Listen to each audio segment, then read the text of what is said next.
Olá, gente, eu sou o Daniel Vieira e hoje eu vou falar sobre Sola Gratia. Sim, Sola Gratia, né? No último vídeo sobre as 5 solas eu falei sobre Sola Fide, né? Somente a fé. E hoje eu vou falar sobre Sola Gratia, somente a graça. Então, para você entender melhor o vídeo de Sola Gratia, eu recomendo que você primeiro veja o vídeo de Sola Fide, que eu tô deixando aqui nos cards em algum lugar aqui em cima da tela, tá? Então, já se inscreva no canal, ativa o sininho, dê o seu like sem enrolação. Bora pro vídeo.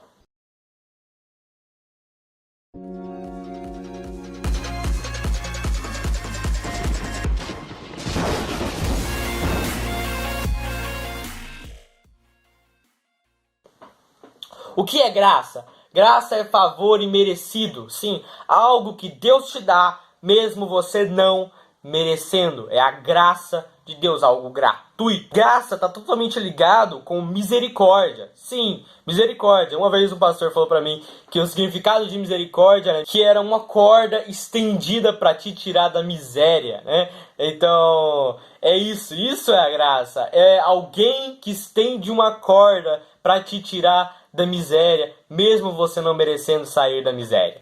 É isso. Essa é a graça de Deus, tá? E qual é o ato da graça de Deus? Como Deus nos dá a graça, a sua graça? É o que é descrito no versículo 14 do capítulo 1 de João, que vai dizer: aquele que é a palavra se tornou carne e viveu entre nós.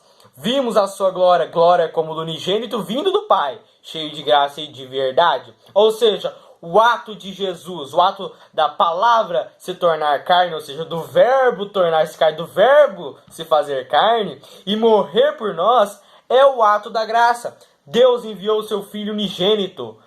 Graça, essa é a graça de Deus, descrita em João 3,16 também, né? Deus enviou o seu Filho unigênito para que todo aquele que nele crê, ou seja, já fala de fé, né? Nós aceitamos a graça pela nossa fé. Deus nos dá graça e nós temos fé em Deus com forma de aceitação à graça. Então, Deus envia a sua graça, Deus nos dá a sua graça para que todo aquele que nele crê, para que todo aquele que aceita a graça, crendo em Deus, não pereça, mas tenha a vida eterna. É isso. Essa é a graça de Deus, né? E é exatamente isso que é descrito em Romanos capítulo 3, versículos 23 e 24, que vai dizer: porque todos pecaram, destituídos estão da glória de Deus, sendo justificados gratuitamente pela sua graça, pela redenção que há em Cristo Jesus. Ou seja, todos nós somos pecadores, todos nós pecamos, todos nós já nascemos corrompidos, todos nós já sabemos, já temos conhecimento do pecado, né? Todos nós já nos corrompemos, porém somos justificados pela graça de Deus, que é gratuita. Gratuita, ou seja, nada que você faça pode pagar a graça de Deus, pois essa graça não é paga. Você não consegue, nada que você faça é capaz de te fazer merecedor da graça, pois ninguém merece a graça. Ninguém é merecedor da graça. Deus nos dá de forma gratuita. Deus nos dá pela sua misericórdia. Então, graça é isso. É algo que é dado gratuitamente para nós e nos dá redenção. Nós, aceitando a graça, temos a redenção que há em Cristo Jesus, ou seja, somos salvos. Somos salvos porque Jesus morreu na cruz. Porém, se nós não aceitarmos a graça, ou seja, se nós não temos fé em Deus, se nós não formos fiéis a Deus, nós não vamos ser salvos. E Efésios 2, versículo 8 diz isso, fala sobre essa fé. Porque pela graça sois salvos, por meio da fé.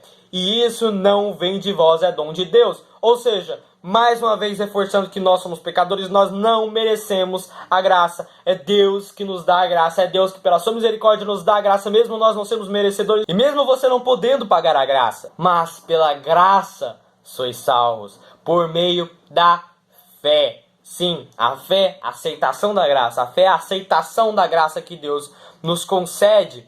E isso não vem de vós, é dom de Deus. Então, nenhuma obra é capaz de pagar a graça. Ou seja, você não é salvo pelas suas obras. As suas obras não fazem a sua salvação. As suas obras não te levam ao céu.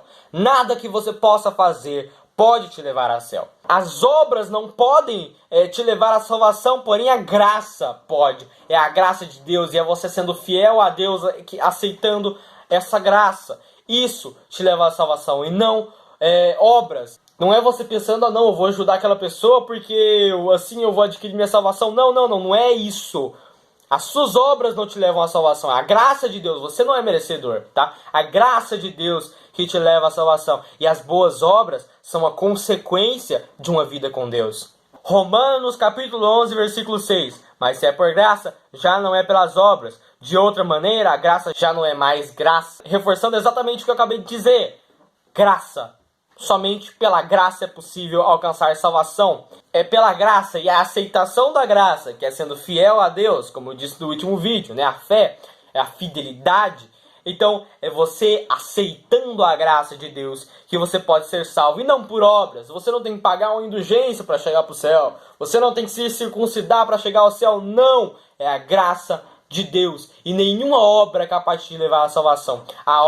As obras boas são consequências de uma vida com Deus. São consequências de uma aceitação da graça de Deus. Agora, dentro do protestantismo, existem várias interpretações do sola gratia. Por exemplo, os calvinistas eles acreditam na eleição incondicional. Ou seja, eles acreditam que Deus, antes da fundação do mundo, ele já escolheu quem queria ser salvo, quem que eram os salvos. Essa é a graça incondicional, é Deus escolhendo antes mesmo de você nascer. Deus já te escolhendo para ser salvo. Essa é a eleição incondicional. E os calvinistas também acreditam na graça irresistível, ou seja, que você não tem escolha. Se Deus lhe oferece a sua graça, você aceita. Não tem como você fugir da graça. Ou seja, eu vou fugir da graça. Não existe isso. Não existe isso para os calvinistas. Os calvinistas acreditam que a graça é irresistível. Você não consegue resistir à graça. A graça de Deus vai te pegar uma hora. E você vai ser restaurado. Você vai ser santificado, purificado pela graça de Deus. É isso que os calvinistas acreditam. E entre outras coisas também, né, que são 5 pontos dos calvinistas, mas eu não vou fazer um vídeo aqui falando se está certo ou se não está certo o que os calvinistas acreditam. Eu estou apresentando o que os calvinistas estão falando, tá? Então, se vocês quiserem que eu faça um vídeo só falando sobre as crenças dos calvinistas, os 5 pontos dos calvinistas e o que a Bíblia diz sobre isso, é só pedir nos comentários que eu faço.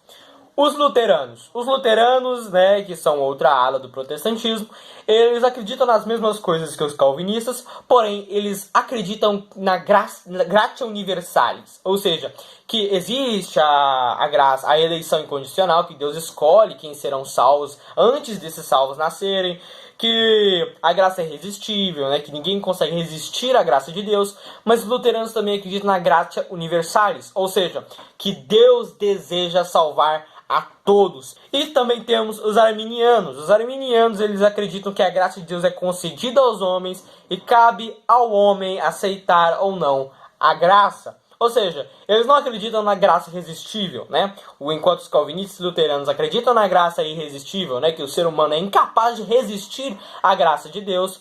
Os arminianos acreditam que o ser humano pode sim resistir à graça de Deus e falar, eu não quero a graça de Deus. E aí, esse ser humano não receber a graça de Deus. É isso que os arminianos defendem, né? Que o ser humano é capaz de resistir à graça. Não vou falar quais que estão certos, quais estão errados, se estão certos e errados, mas eu só estou mostrando os pontos dentro do protestantismo. Algumas interpretações. Foi essas as interpretações que eu achei diferentes, né? Então, se quiserem que eu faça um vídeo sobre cada uma, a doutrina dos calvinistas, luteranos, dos arminianos, é só pedir nos comentários. Então esse foi o vídeo, se inscreva no canal, ative o sininho, dê o seu like. E Efésios 6, versículo 24. A graça seja com todos os que amam a nosso Senhor Jesus Cristo em sinceridade. Amém. Que Deus te abençoe. Fui.